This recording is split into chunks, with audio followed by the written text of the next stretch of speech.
Salut à tous et bienvenue dans ma 49e vidéo de formation Vue.05 pour les développeurs Java. Alors nous allons reprendre le code source de notre entité qui affichait donc le panneau About, donc à propos, voilà, About Action.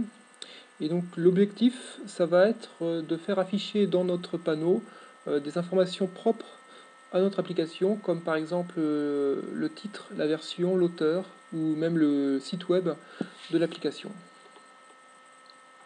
Alors pour cela, nous allons devoir définir quelques propriétés de l'application.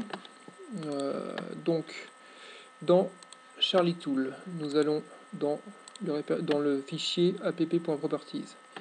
Voilà, nous avons déjà donc quelques propriétés qui sont définies, comme le titre. Donc nous avons aussi le nom de l'application.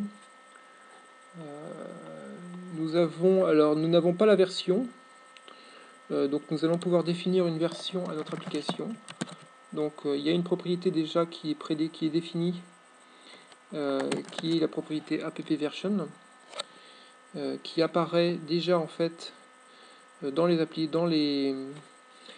propriétés par défaut avec la valeur n, si vous vous souvenez bien. Nous pouvons ici la modifier pour lui donner la valeur que nous souhaitons, donc par exemple 1.0. Ensuite, l'auteur, donc on va prendre par convention app.author. On va dire que l'auteur de cette application c'est Charlie. Et le site web, on va utiliser le site web du forum par exemple. Voilà.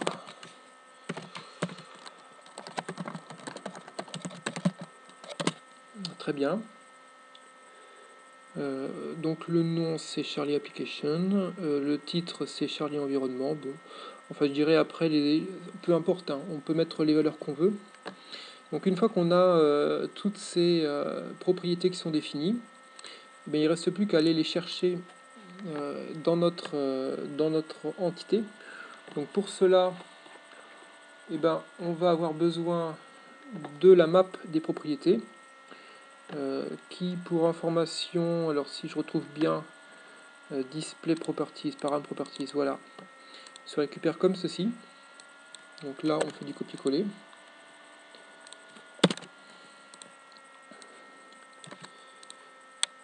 Voilà. Donc là nous avons notre map des propriétés.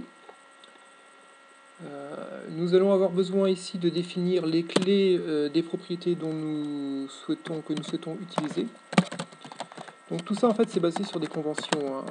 Petit à petit vous allez vous en rendre compte, c'est-à-dire qu'en fait il y a la structure de programmation qui est imposée par le framework, donc ça c'est une chose, et après il y a toutes les conventions de nommage qui sont des conventions là qu'il va falloir mettre en place et respecter, notamment par exemple ici les valeurs de clés de propriété, forcément il faudra que ce soit les mêmes, sinon ça va pas marcher. Donc là on va définir alors title égale app.title. Voilà. Après nous allons avoir version, author et website. Et on peut même mettre le nom aussi, mais bon, finalement non. Version, author et website. Donc là ça va être app.version, app.author, voilà, et app.website.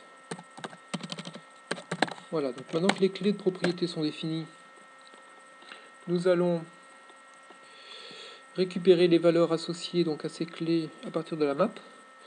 Alors pour cela nous faisons une petite méthode ici pour récupérer une valeur de propriété. On peut laisser même get properties, get prop, voilà.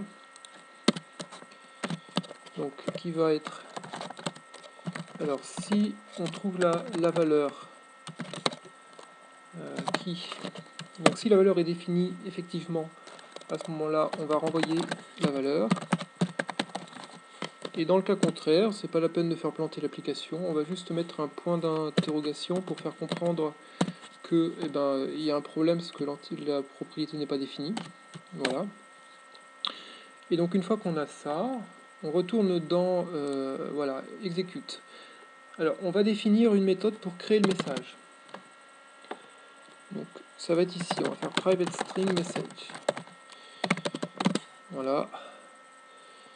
Et donc pour cela nous allons avoir besoin du titre.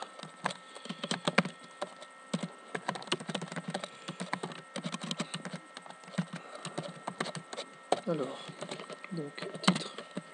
Voilà. Ensuite, version auteur site web.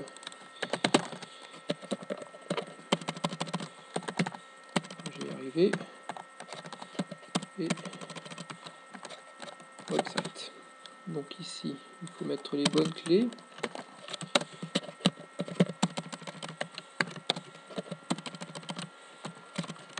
Voilà.